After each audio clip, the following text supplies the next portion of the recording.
ఆంధ్రప్రదేశ్ రాష్ట్రంలో శాసనసభకి అదే రకంగా పార్లమెంటుకి జరగబోతున్నటువంటి ఎన్నికల్లో అంటే 175 అసెంబ్లీ స్థానాలకి 25 పార్లమెంటు స్థానాలకి జరగబోతున్నటువంటి ఎన్నిక ఏదైతే మే 13 నాడు ఓటింగ్ జరగబోతోందో దాని సరళి ఏ రకంగా ఉంది, అదే రకంగా ఏ బేసిస్ మీద ఏ పాయింట్స్ మీద ఆంధ్రప్రదేశ్ రాష్ట్ర ప్రజలు ఎన్నికల్లో పాల్గొబోతున్నారు, ప్రతిపక్షాల యొక్క ఐక్యత వారికి ఏమైనా ఉపయోగపడుతుందా, అదే రకంగా జగన్మోహన్ రెడ్డి గారి ప్రభుత్వం చేసినటువంటి అనేక సంక్షేమ పథకాలు కానీ ఈ 5 సంవత్సరాల కాలంలో వారు చేసినటువంటి అభివృద్ధి కానీ ప్రజలందరినీ కన్విన్స్ చేసిందా, ప్రజలందరూ కూడా ఇప్పటికే ఏకపక్షంగా ఒక నిర్ణయంతో ఉన్నారా, ఇవన్నీ కనుక మనం ఆలోచిస్తే అనేక సర్వే సంస్థలు దేశవ్యాప్తంగా రాష్ట్ర వ్యాప్తంగా వారి యొక్క సర్వే అంచనాలను వారు ఇవ్వటం అవన్నీ కూడా మీ దృష్టిలోకి తీసుకురావటం జరిగింది. ఇప్పుడు శ్రీ ఆత్మసాక్షి సర్వే అనేటటువంటి ఒక గ్రూప్ ఏదైతే ఉందో నిష్ణాతులు నిపుణుల యొక్క పర్యవేక్షణలో జరిగినటువంటి సర్వే ఏదైతే ఉందో శ్రీ మూర్తి అనేటటువంటి వారు సీఈఓగా ఎస్ఏఎస్ గ్రూప్కి వారు సీఈఓగా ఉన్నారు. దానిలో నిపుణులైనటువంటి శ్రీ సాయిరామ్ అనేటటువంటి వారు ఎంటెక్ ఐఐటి చెన్నై నుంచి వారి దీనిలో సభ్యులుగా ఉన్నారు. అదే రకంగా doctor Ramarao MSc PhD, doctor J Srikanth MStat అనేటటువంటి వీరందరూ కూడా చాలా నిష్ణాతులైనటువంటి విద్యాధికులు. మూర్తి గారు కూడా ఐఐటి ఖరగ్పూర్ నుంచి వారు ఆ డిగ్రీని పొందినారు. సో సెఫాలజీ అనేటటువంటిది చాలా ఉన్నతంగా భావించేటటువంటి వ్యక్తులు చేసినటువంటి ఈ సర్వేకి ఒక రకమైనటువంటి ప్రాముఖ్యత ఉంది, చాలా ఇమేజ్ ఉన్నటువంటి వ్యక్తులు వీరు. 2019లో జరిగినటువంటి దాంట్లో కూడా చాలా స్పష్టంగా సర్వే అనేటటువంటిది వాళ్ళు కండక్ట్ చేసినారు. ఆ రోజున వారిచ్చిన సర్వే ఫలితాల ప్రకారం 139 నుంచి 142 అసెంబ్లీ స్థానాలు వైసీపీకి వస్తాయని, 22 నుంచి 28 స్థానాలు మాత్రమే టీడీపీకి వస్తాయని, 0 నుంచి 2 స్థానాలు జేఎస్పీ అంటే జనసేన పార్టీకి వస్తాయని ఖచ్చితంగా అంచనా వేసినారు. వారి అంచనాల ప్రకారమే 151 స్థానాలు వైసీపీకి, 23 స్థానాలు మాత్రమే టీడీపీకి, అదే రకంగా 1 స్థానం మాత్రం జనసేనకి రావటం అనేటటువంటి చూసాం. పార్లమెంట్లో కూడా 22 స్థానాలు వైసీపీకి వస్తాయన్నది, 3 స్థానాలు టీడీపీకి వస్తాయని అంచనా వేశారు. పర్ఫెక్ట్గా అదే రకమైన జరిగింది. సో ఈసారి ఎన్నికల్లో కూడా వారు 10/4/2024 నుంచి 16/4/24 వరకు కూడా ఫైనల్గా వారు సర్వే చేసినారు. సో ఇంకా తర్వాత సర్వే చేసేటటువంటి అవకాశం లేదు, ఇది ఫైనల్ సర్వేగానే మనం భావించాలి. దీనిలో ఆన్ ఎన్ యావరేజ్ 380 శాంపిల్స్ని ఒక్కొక్క నియోజకవర్గానికి తీసుకుని మొత్తానికి ఓవరాల్గా 65,360 శాంపిల్స్ అనేటటువంటిది వారు ఈ శాంపిల్ సైజుని అనేటటువంటిది తీసుకున్నారు.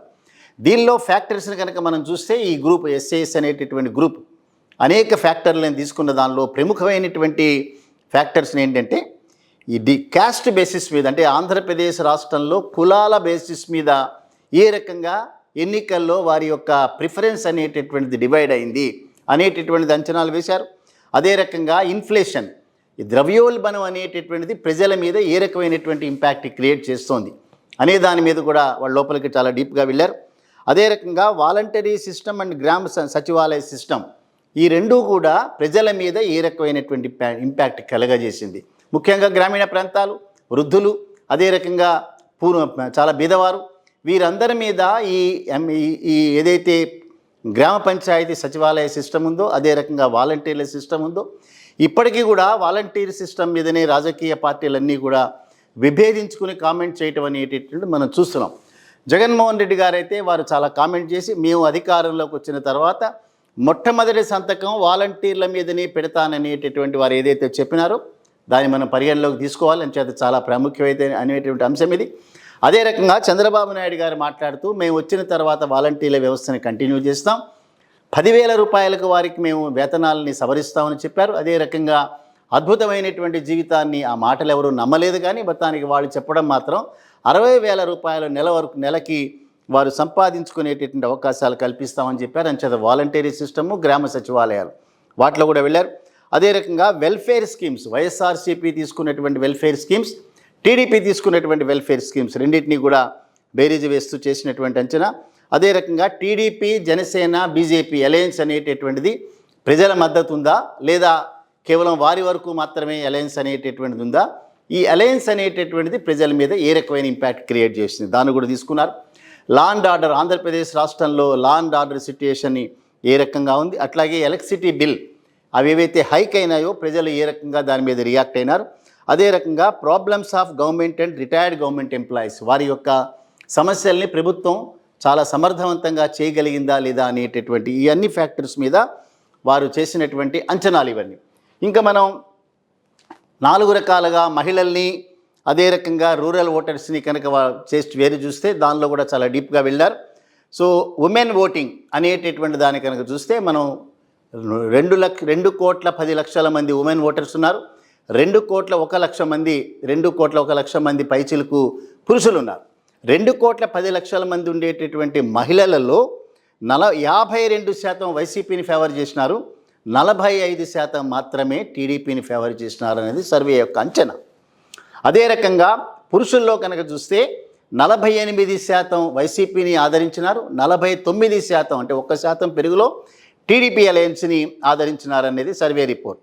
ఇంకా రూరల్ అంటే గ్రామీణ ప్రాంతాల్లో ఉండేటటువంటి ఓటర్లను కనుక చూస్తే 53% వైసీపీని ఆదరించినారు, కేవలం 44% మాత్రమే టీడీపీ అలయన్స్. ఇక్కడ మాత్రం చాలా ఎడ్జ్ ఉంది. ఎందుకంటే గ్రామీణ ప్రాంతాల్లో ఉండేటటువంటి ఓటర్ల యొక్క సంఖ్య కనుక చూస్తే 3,30,00,000 మంది. అదే పట్టణ ప్రాంతాల్లో కనుక చూస్తే ఇందాక మనం ఇప్పుడు అర్బన్కి వస్తాం, పట్టణ ప్రాంతాల్లో కేవలం 87 లక్షల మంది మాత్రమే ఓటర్స్ ఉండేటటువంటి ఆంధ్రప్రదేశ్ రాష్ట్రంలో గ్రామీణ ప్రాంతాల్లో ఉండేటటువంటి వాళ్ళలో 53% వైసీపీకి వెళ్ళారు, 44% మాత్రమే టీడీపీ దగ్గర ఆగిపోయినారు. అదే రకంగా ఇందాక చెప్పినట్లుగా 87 లక్షల అర్బన్ ఓటర్స్లో 47.75 అంటే ఆల్మోస్ట్ 48% వైసీపీని ఫేవర్ చేస్తే 49.5% అనేటటువంటిది టీడీపీని ఫేవర్ చేసినట్టుగా సర్వే చెప్తోంది. ఇంకా బీదవారు, అతి బీదవారులలో చూస్తే 51% వచ్చి వైసీపీని ఆదరించినారు, 46% ట్రెడిషనల్గా ఉండేటటువంటి టీడీపీకి వెళ్ళింది. సో ఇవన్నీ ఏ ఫ్యాక్టర్స్ అనేటటువంటిది వీటిని ఇన్ఫ్లుయెన్స్ చేసిందని కనుక చూస్తే టీడీపీ, బీజేపీ అండ్ జనసేనకు సంబంధించిన ఈ అన్యాచురల్ అలయన్స్ ఏదైతే ఉందో ఈ అలయన్స్ని ఎక్కువ మంది ప్రజలు దాన్ని యాక్సెప్ట్ చేయలేదు. రెండవది కనుక చూస్తే unscientific and baseless allocation of MLA seats అంటే శాస్త్రీయ పద్ధతి లేకుండా ఏదో ఒక రూపంలో ఎమ్మెల్యేలని కూటమి అభ్యర్థులు ఏదైతే అలాట్ చేసినారో అది చాలా ఎఫెక్ట్ పడింది కూటమి మీద అనేటటువంటిది ఈ సర్వేలో పాల్గొన్నటువంటి ప్రముఖుల యొక్క అంచనా. Then opposition parties are not able to create confidence among voters and public. కూటమిగా ఏర్పడినటువంటి వారు ఏవైతే ఉన్నారో ఓటు వేసేటటువంటి ప్రజల మీద సరైనటువంటి ఇంపాక్ట్ క్రియేట్ చేయలేకపోయినారు, వారి యొక్క కాన్ఫిడెన్స్ని బిల్డ్ చేయలేకపోయినారు అనేటటువంటిది ఈ సర్వేలో వచ్చినటువంటి అంశం. అదే రకంగా గ్రామ పంచాయత్ సర్పంచెస్లో వాటిల్లో కూడా ప్రభుత్వం మీద ఒక రకమైనటువంటి అసంతృప్తి ఉన్నా దానిని ప్రతిపక్ష పార్టీలు ఎన్కాష్ చేయలేకపోయినాయి. సో అదే రకంగా కాపు కమ్యూనిటీ మీద బేస్ అయ్యి ఎన్నికల్లో పార్టిసిపేట్ చేసినటువంటి టీడీపీ, జనసేన అలయన్స్ ఏదైతే ఉందో కాపు ఓటర్లలో ప్రత్యక్షంగా చాలా పెద్ద గ్యాప్ ఏర్పడి పెద్ద ఎత్తులో కాపు ఓటర్లందరూ కూడా వైసీపీని కూడా ఆదరించడం అనేటటువంటిది 2024లో జరగబోయేటటువంటి అంశంగా వారు భావించినారు. ఇంకా ఓవరాల్గా కనుక మనం చూస్తే రేపు 24లో జరగబోయేటటువంటి ఎన్నికల్లో వైఎస్ఆర్సీపీ 97 స్థానాల నుంచి 118 స్థానాలు గెలవబోతోంది. జగన్మోహన్ రెడ్డి గారు మరొకసారి ముఖ్యమంత్రిగా ప్రమాణ స్వీకారం చేయబోతున్నారనేటటువంటిది శ్రీ ఆత్మసాక్షి సర్వే ఇచ్చినటువంటి సర్వే ఫలితాలు. అది ఇందాక చెప్పినట్లుగా 16వ తేదీ వరకు వారు చేసినటువంటి అంచనాలు ఇవన్నీ కూడా. అదే టీడీపీ అలయన్స్కి వచ్చేటప్పటికి 54 స్థానాల నుంచి 62 స్థానాల మధ్యలో మాత్రమే వారు సాధించగలుగుతారు, కానీ అంతకు మించి వెళ్ళలేరు అనేటటువంటిది. అదర్స్ ఎవరికి కూడా 0 లెవెల్ మాత్రమే వాళ్ళకి రాగలుగుతుంది అనేటటువంటిది సర్వే చేసినటువంటి అంచనా. అదే రకంగా వైఎస్ఆర్సీపీ పార్టీకి 48.75% ఓటు అనేటటువంటిది ఓటు షేర్ వెళ్తుంది వాళ్ళకి. టీడీపీ అనేటటువంటి దానికి 46.50 మాత్రమే వాళ్ళ అంచనా ఆగుతారు. అదర్స్కి 2.25 వరకు వెళ్తాయి. ఇప్పటికీ కూడా అన్డిసైడెడ్ ఓటర్స్గా 2.5% ఉన్నది అనేటటువంటిది వారు చెప్పినటువంటి అంచనా. ఈ అంచనాల ప్రకారమే 97 నుంచి 118 వైసీపీ, 54 నుంచి 62 వరకు టీడీపీకి వచ్చేటటువంటి అవకాశం ఉంది అనేటటువంటిది వారు చెప్పినటువంటి అంశం. అదే రకంగా జిల్లాల వారీగా కనుక మనం చూస్తే అసెంబ్లీ సీట్లకి మనం మాట్లాడుతున్నాం కాబట్టి జిల్లాల వారీగా కనుక చూస్తే శ్రీకాకుళం జిల్లాలో 5 వైసీపీకి, 3 టీడీపీకి 2 కీన్ కంటెస్ట్. విజయనగరం జిల్లాలో 7 YCP 2 TDP 0 keen contest. Visakhapatnam జిల్లాలో 6 వైసీపీ 6 టీడీపీ 3 కీన్ కంటెస్ట్. తూర్పుగోదావరి జిల్లాలో 9 వైసీపీ 7 టీడీపీ 3 కీన్ కంటెస్ట్. పశ్చిమ Godavari 8 YCP 5 TDP 2 keen contest. Krishna జిల్లాలో 10 వైసీపీ 5 టీడీపీ 1 మాత్రమే కీన్ కంటెస్ట్. గుంటూరు జిల్లాలో 7 వైసీపీ 8 టీడీపీ 2 కీన్ కంటెస్ట్. ప్రకాశం జిల్లాలో 5 YCP 4 TDP 3 keen contest. Nellore జిల్లాలో 5 YCP 4 TDP 1 keen contest. Kadapa జిల్లాలో 8 YCP 1 TDP 1 మాత్రమే కీన్ కంటెస్ట్. కర్నూలు జిల్లాలో 10 YCP 2 TDP and 2 keen contest. Chittoor జిల్లాలో 8 వైసీపీ 4 టీడీపీ 2 కీన్ కంటెస్ట్. అనంతపురం జిల్లాలో 9 TDP 9 YCP 3 TDP and 2 keen contest. అంటే ఓవరాల్గా కనుక మనం చూస్తే ఖచ్చితంగా వైసీపీకి 97 స్థానాలు మినిమం వస్తాయి. టీడీపీ అలయన్స్కి 54 స్థానాలు వస్తాయి. 24 స్థానాల్లో కీన్ కంటెస్ట్ ఉంది. ఈ కీన్ కంటెస్ట్లో కూడా 16 స్థానాలు వైసీపీకి ఎడ్జ్గా ఉంది, 8 స్థానాలు మాత్రమే టీడీపీకి ఎడ్జి. అంటే కీన్ కంటెస్ట్లో 3% లోపల ఏదైతే లీడింగ్ ఏదైతే ఉందో అది అంచనా వేసినారు. సో ఆ 3% లీడింగ్ అనేటటువంటి 16 స్థానాల్లో, అందుకే 118 స్థానాలు వైసీపీకి వెళ్ళే అవకాశం, 8 స్థానాలు మాత్రమే 62 స్థానాలు మాత్రమే వారికి వచ్చేటటువంటి అవకాశం. సో దీనిలో కూడా మనం చూస్తే రాయలసీమ ఏరియాలో ఉండేటటువంటి 52 స్థానాల్లో 35 స్థానాలు ఖచ్చితంగా వైసీపీకి వెళ్తాయి, 10 స్థానాలు మాత్రమే టీడీపీకి వెళ్తాయి, 7 స్థానాలు అనేటటువంటిది వైసీపీకి వెళ్ళేటటువంటి అవకాశం. ఈ 7కి 7 కూడా ఎడ్జ్ అనేటటువంటిది వైసీపీ దగ్గరే ఉంది. అంటే 42 స్థానాలు వీరు గెలుచుకునేటువంటి అవకాశం, 10 స్థానాలు మాత్రమే రాయలసీమ ఏరియాలో ఉండేటటువంటి 52 స్థానాల యొక్క ఫలితాలు. సౌత్ సెంట్రల్ అంటే నెల్లూరు, ఒంగోలు, గుంటూరు, కృష్ణాలో కనుక ఉన్నటువంటి 55 స్థానాలు కనుక చూస్తే 27 స్థానాలు వైసీపీకి, 21 స్థానాలు టీడీపీకి, 7 కీన్ కంటెస్ట్గా ఉండేటటువంటి అవకాశం. గోదావరి జిల్లాల్లో ఉండేటటువంటి 34 స్థానాలు, ఇక్కడ ఒక మాట మనం గుర్తుపెట్టుకోవాలి.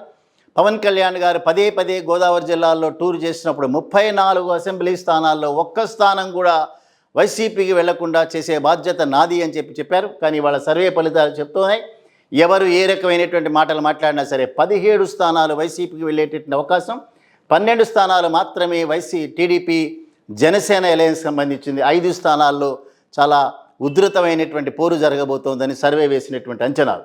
నార్త్ కోస్టల్లో ఉండేటువంటి విశాఖపట్నం, విజయనగరం, శ్రీకాకుళం జిల్లాలో ఉండే 34 స్థానాల్లో 18 స్థానాలు వైసీపీకి వెళ్ళబోతున్నాయి, 11 స్థానాలు మాత్రమే టీడీపీకి అలయన్స్కి, 5 స్థానాల్లో కీన్ కంటెస్ట్ జరగబోతోంది. సో ఓవరాల్గా అసెంబ్లీ స్థానాలకు సంబంధించి ఆంధ్రప్రదేశ్ రాష్ట్రంలో 175 స్థానాల్లో 118 స్థానాల వరకు కూడా వైసీపీ వెళ్ళబోతోంది, 62 స్థానాలతో టీడీపీ ఆగిపోతోంది. రాబోయేటటువంటి మరొకసారి ముఖ్యమంత్రిగా వైఎస్ జగన్మోహన్ రెడ్డి గారి ప్రమాణ స్వీకారం చేయబోతున్నారు అనేటటువంటిది ఈ ఆత్మసాక్షి గ్రూప్ చేసినటువంటి అంచనా. ఇక పార్లమెంటు స్థానాల్లో ఉండేటటువంటి 25 స్థానాలు కనుక మనం చూస్తే 16 నుంచి 18 స్థానాలు వైసీపీ గెలవబోతోంది, టీడీపీ 6 నుంచి 7 స్థానాలకు మాత్రమే పరిమితం అవుతోంది. మిగతా వారందరూ కూడా 0 అనేటటువంటిది వారు ఆల్రెడీ అంచనా వేసినారు. సో ఓవరాల్గా ఈ సర్వే 16/4 వరకు జరిగినటువంటిది. అంటే మొన్ననే 13వ తేదీన జగన్మోహన్ రెడ్డి గారి మీద దాడి జరిగింది. వారు ఇంకా మేనిఫెస్టో అనేటటువంటి దాన్ని రిలీజ్ చేయలేదు. సో రాబోయేటటువంటి రోజుల్లో వైసీపీ పార్టీ రిలీజ్ చేయబోయేటటువంటి మేనిఫెస్టోలో ఏ రకమైనటువంటి అంశాలు ఉంటాయి అనేటటువంటిది చాలా ఆతృతగా ఎదురు చూస్తున్నటువంటిది. మనకు తెలిసినటువంటి సమాచారం ప్రకారం ఒక 200 యూనిట్స్ వరకు కూడా లోయర్ మిడిల్ క్లాస్ పీపుల్కి విద్యుత్ ఛార్జీల్లో దానికి ఒక రకమైనటువంటి సబ్సిడీ ఇవ్వాలనేటటువంటి కోరిక వాళ్ళకు ఉన్నట్టుగా తెలుస్తోంది. అదే రకంగా గ్యాస్ సిలిండర్ సబ్సిడీ కూడా మహిళలకు ఇవ్వాలనేటటువంటిది వారి యొక్క ఎలక్షన్ మేనిఫెస్టోలో ఉండడానికి అవకాశం ఉందనేటటువంటి తెలుస్తోంది. అంగన్వాడీ వర్కర్స్కి మినిమం 3-4 వేల రూపాయల జీతం అనేటటువంటిది పెంచే అవకాశం ఉంది అనేటటువంటిది కూడా తెలుస్తోంది. అదే రకంగా government employees, retired government employees కూడా పీఆర్సీలో చాలా అద్భుతమైనటువంటి ఒక ప్యాకేజీని కూడా ఎవాల్వ్ చేసినట్టుగా కనిపిస్తోంది. ఏవైనప్పటికీ కూడా వారి మీద జరిగినటువంటి దాడి వలన వచ్చినటువంటి సింపతి కానీ, అదే రకంగా వారు రిలీజ్ చేయబోయేటటువంటి మేనిఫెస్టోలో ఉండేటటువంటి అంశాలు కూడా ఈ 118 స్థానాలు ఇంకా పెరగడానికి దోహదపడతాయనేటటువంటిది అనేక మంది నిపుణుల అంచనా. మరొకసారి 118 స్థానాలతో మినిమం వైసీపీ పార్టీ అధికారం చేపట్టబోతోంది. వారే తిరిగి రాష్ట్రంలో, ఆంధ్రప్రదేశ్ రాష్ట్రంలో మరొకసారి విజయదుందుబి మోగించడమే కాకుండా మరొకసారి ఈ రకమైనటువంటి సంక్షేమ కార్యక్రమాలు, అభివృద్ధిని రెండింటిని జగన్మోహన్ రెడ్డి గారి నాయకత్వంలో 29వ సంవత్సరం వరకు మరొక 5 సంవత్సరాలు చేస్తారనేటటువంటిది మూర్తి గారి ఆధ్వర్యంలో, నిపుణుల ఆధ్వర్యంలో జరిగినటువంటి సర్వే. 65,360 మంది శాంపుల్ని తీసుకొని చేసినటువంటి సర్వే ఫలితాలు 16/4 వరకు ఈ రకంగా ఉన్నాయి. ఇవన్నీ కూడా మీరందరూ కూడా గమనిస్తారని ఆశిస్తున్నాం.